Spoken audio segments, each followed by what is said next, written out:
Hello, welcome again to my channel.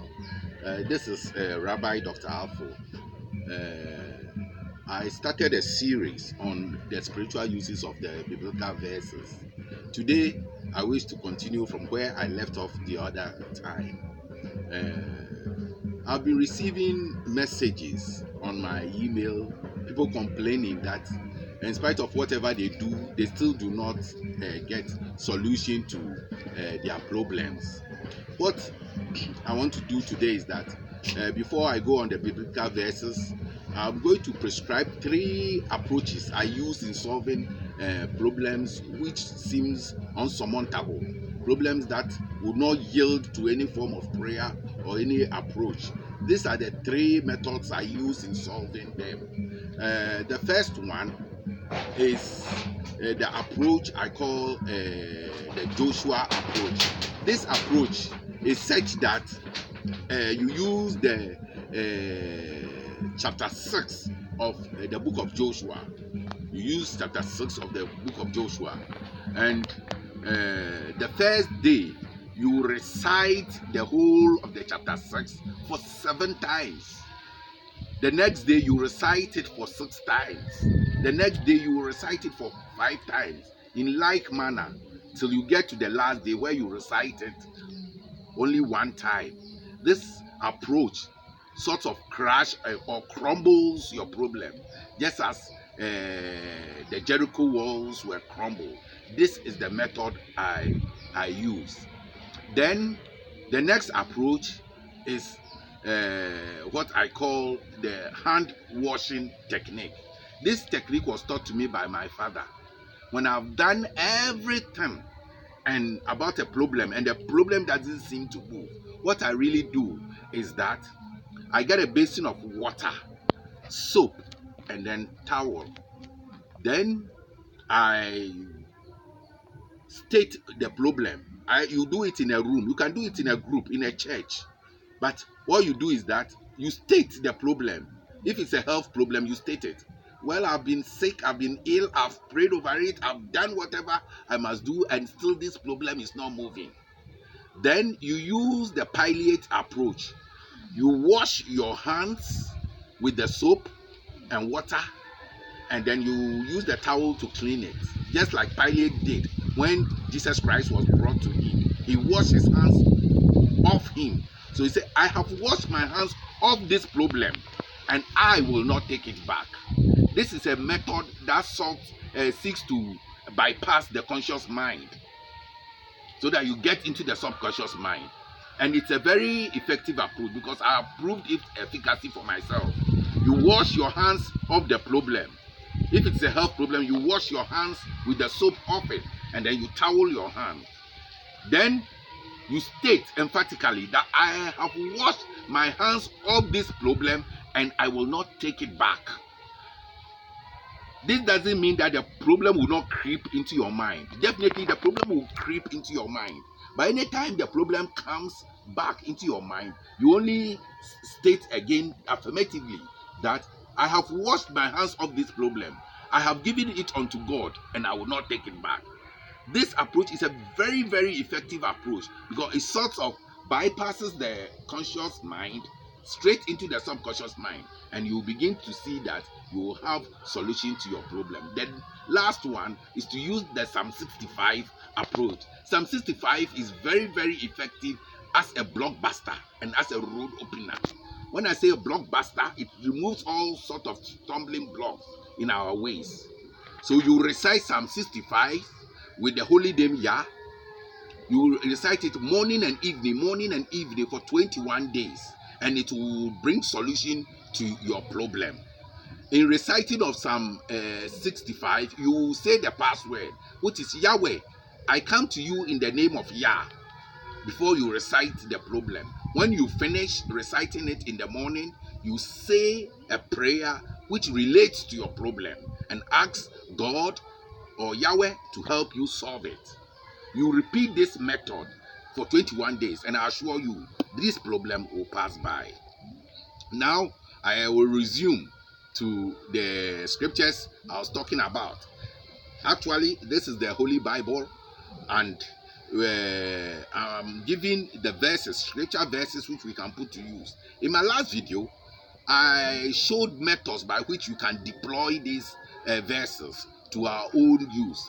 One, I said you could write it with food color, wash it, and drink it. The next one, I said you could recite it several times on a particular item like water and use it in bathing. You can also recite it and pray alongside with it, or you can write it and carry it as an amuletum, which is the Latin word of amulet, and then you carry it so that from time to time as you go about your daily duties, you can be reading from it. So I'm starting from where I ended off the other time. Now, if you have unpaid jobs, you have worked for someone and the person is not paying you, this is your verses. Leviticus 19 verse 13, Deuteronomy 24 verse 15, Deuteronomy 25 verse 4, Proverbs 3 verse 28, 1 Corinthians 9 verse 9, then 1 Timothy 5 verse 18, then James 5 verse 4.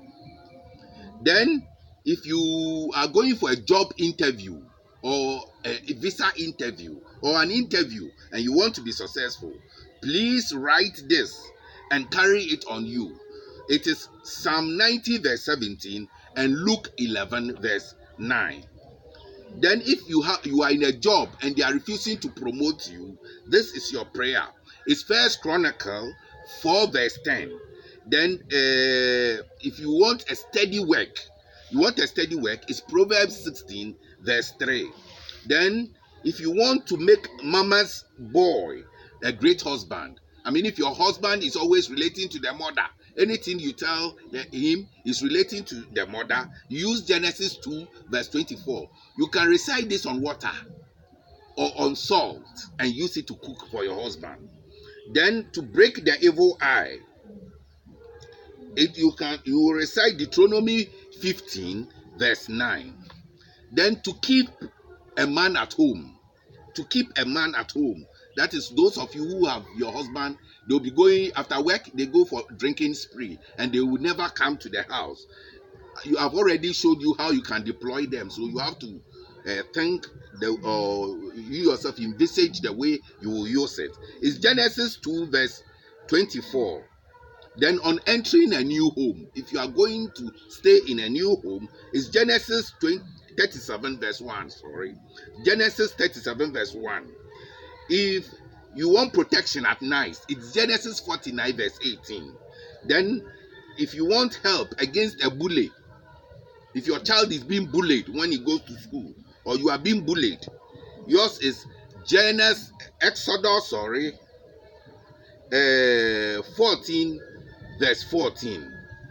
If there is an impending danger which you want to be saved from, it's Exodus 6 verse 6 to 7.